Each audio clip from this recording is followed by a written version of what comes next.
Hello, welcome, good morning or good evening, depends on the time that you are watching the video.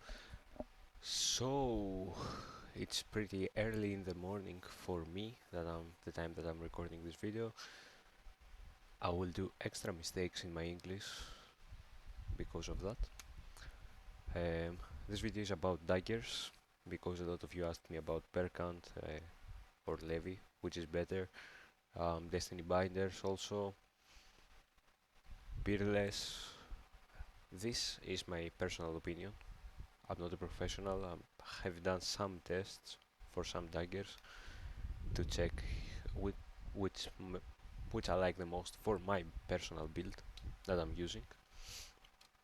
So let's hop into that. First of all, I was a Burkant user. I was using Burkant in this build for most of the Talandra update. Of course with a Crimson Spear, not the heroic one. The build is a little bit different that I was using with a Crimson Spear.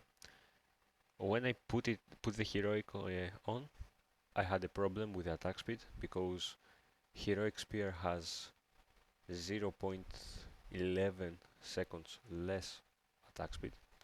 So as you can see in the base attack speed it says 0.77 and the Crimson has 0.66. So the problem is the attack speed of the Crimson is a lot higher than the heroics. So I changed my Ring of Eternal Flames for the Ring of Celestial Light and the helmet to compensate for the dexterity and wisdom, because I was overcapping the dexterity otherwise. This is my burst build, and now why I stopped using that as main build. So Berkant has a very bad thing and very good thing at the same time. The increase of base damage is a flat amount. That means it's really good when you have low base attack, base damage, and really bad when the base damage gets higher. So Heroic Spear has, right now for me, it has 10,000. I wish it was 10,000. It's 1,015. That means that the 30 base damage that it's getting from the Berkant passive, it's only 3%. Beforehand, when I was playing with the Crimson Spear, I could get like 850 base, 888 at best. So it mattered more than now. It's still good. I found it to be very effective in field bosses instead of Leviathan. Very good at Teven and Belandir, the normal version, not the Ascended one, because the fight is very short. What I would like to say is that if the fight is 40 seconds or lower, Burkant Daggers excels and is better and are better than Leviathans. Leviathan's Dagger though are better for a little bit longer fights. I would say around 40 seconds and 55 seconds they are probably the same, but after that for the boss fight they are getting better. Especially the very long fights, just like raids. That covers the Leviathans and the Burkant Daggers, and that's why I'm using Leviathan Daggers more now. I'm using them for raids, I'm using them for our builds like Crimson's farm, Burkant farm, the extra uptime on the Thunder Spirit and Umbral Spirit. You have it on all the time, you don't need to care about it. One extra thing that because these daggers are better than Burkant in the long fights is that you can switch out the Umbral Spirit. You can take it off completely and put throwing knives, get the artifact passive for me that I'm using. Again, I can take it from Fatal Stigma, and now I can take it from the knives as well, so I can extend its duration. I also have one more ability that deals damage, which gives me just a tiny bit more damage, yeah. And what I would like to do maybe I won't do it, is to get a bracelet of agony. It's this guy over here. Instead of giving, oops, instead of giving perception, it gives dexterity. It's the same as the bracelet of the violent undertow. So with this 5 extra dexterity, I can get my 99 here, which is always the optimal to have 99 dexterity, 99 wisdom for the PvE. With this, with a bracelet of agony here, and of course the upgraded belt, this build, if you max out the wisdom, can get 99 to both. With 60 strength to have some extra HP, you can take this down and put it in perception, depends on your playstyle. I found it to need some extra HP sometimes, especially with the harder raids. But yeah, that's my take on the Leviathan and Burkants. Now, for the Destiny Binders daggers, which is these ones. You gain less wisdom, a lot less wisdom. 3 wisdom is a big amount if you wanna min-max your build. Okay, you're gaining 1 strength, that's good. 200 critical hit chance is okay, but you don't really need that if you overcap the threshold of 1.7k, and with daggers it's pretty easy. The good thing that they have is the species damage boost, which gives 6.4%, almost, I would say 6.1 or 6%, I don't know the number exactly, for any species damage boost. And the passive, the Frenzy Slash, gives you 3 actually specialization points to invest somewhere else, on a better culling arc, anything that you can imagine. Which is good. They are cheap, obviously. They are a lot cheaper than Leviathan's Dagger because you can fight it for 200 Lucent. So I would recommend, especially if you have a high heroic spear, those might be better even than Crimson. Sorry, the Berg. I would say I didn't run any test. I was using them for a long time until the Burkant Daggers came out in May, I think, or April. I'm not very sure. I don't remember when they released. But I changed from Destiny Binders to Burkant, and I saw a big damage difference when I did. The problem now is that Burkant fell off when the heroic spear came out, and it had a better and higher base damage. I think Raise and Thorn are also good, but you're missing the critical hit again because it's not that good of a stat. But you're getting cooldown, but instead of using Razor Thorn, just go to the Peerless, which is a very, very good option.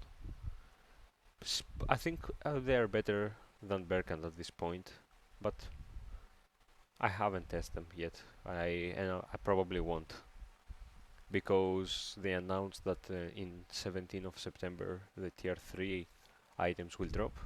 That means tier 3 weapons, tier 3 accessories, tier 3 armors, and I would like to keep all my Lucent that I can possibly find now, because it's a lot harder to gain Lucent.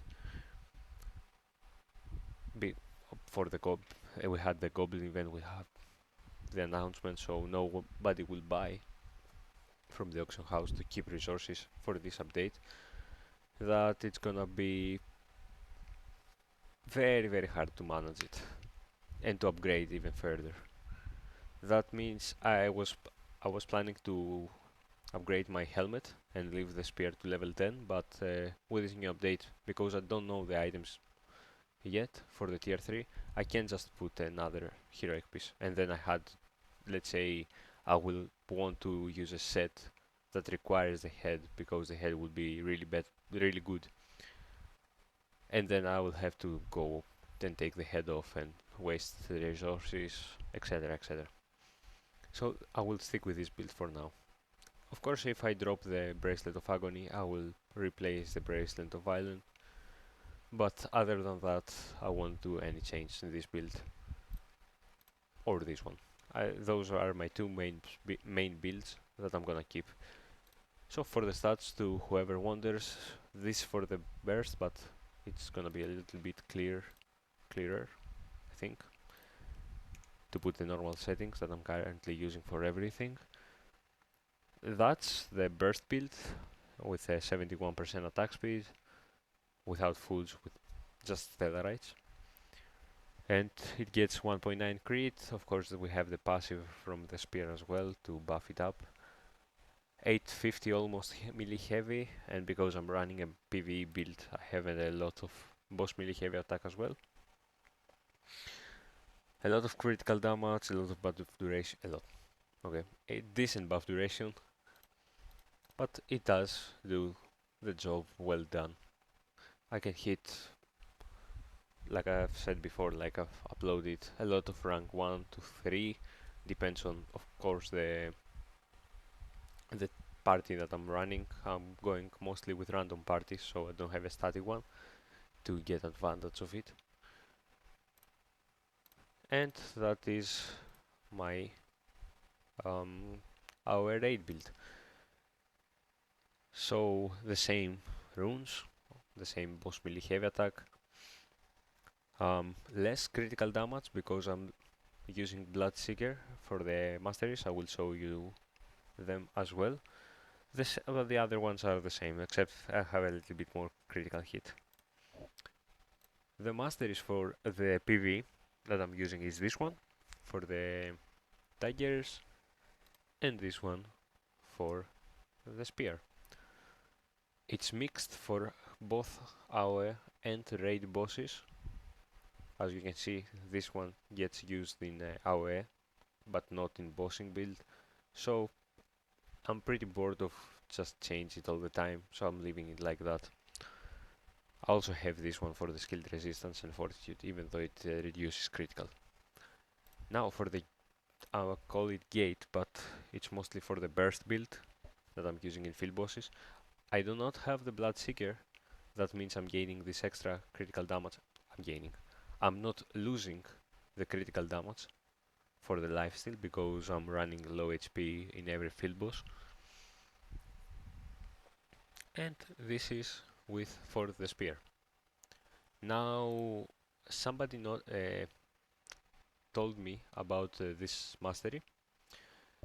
It says increases Dagger's attack skill damage. I haven't tested yet if it increases only the skill types that are attack, or it just increases everything that does damage. I will do some tests probably later this week because I do not have much time to give to the game right now, and I will probably let you know in a comment in this video afterwards. Now, also somebody asked me for progression about the masteries. So at 120 level I would go for this. I would aim to start with a red. Those 3 reds are the best you can find, probably. Yeah, this one gives bonus damage and this just gives less attack speed. Of course you are a little bit more fragile, but it's PvE critical damage from the bosses. I think they are not existent, but I'm not very sure about that. I haven't pay attention to this kind of stuff. Then we are gonna get the extra damage of the Venomous Edge, and of course Primal Strike is very important. You are doing a lot of auto attacks. Of course you're gonna see your mana disappear very quickly.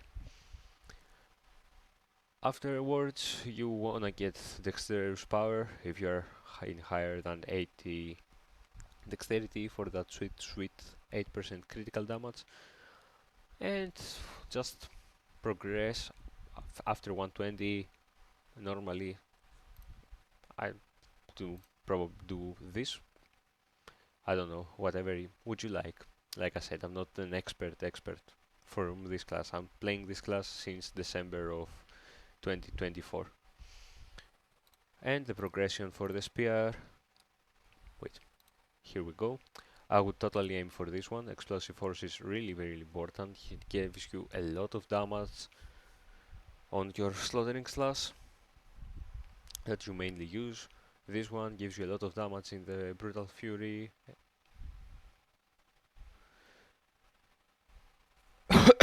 Excuse me. Um, on Brutal Fury, also Slaughtering Slash as well, because it just enhances your damage of users that has 5 burst stacks. And I would aim to just afterwards, after this, also Repulsive Force is very good, especially on bosses. You're gaining a lot of cooldown, even though you won't have such high cooldown speed, you're getting a lot of cooldowns from this.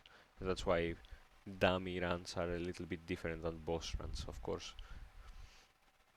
because some people like also Scorpion, who has a really good times, even without Stellarite, gets a lot better when he's attacking a boss because of a weak shot and stuff like that. Yeah, but this is the 120 master. Now, of course, don't use these ones.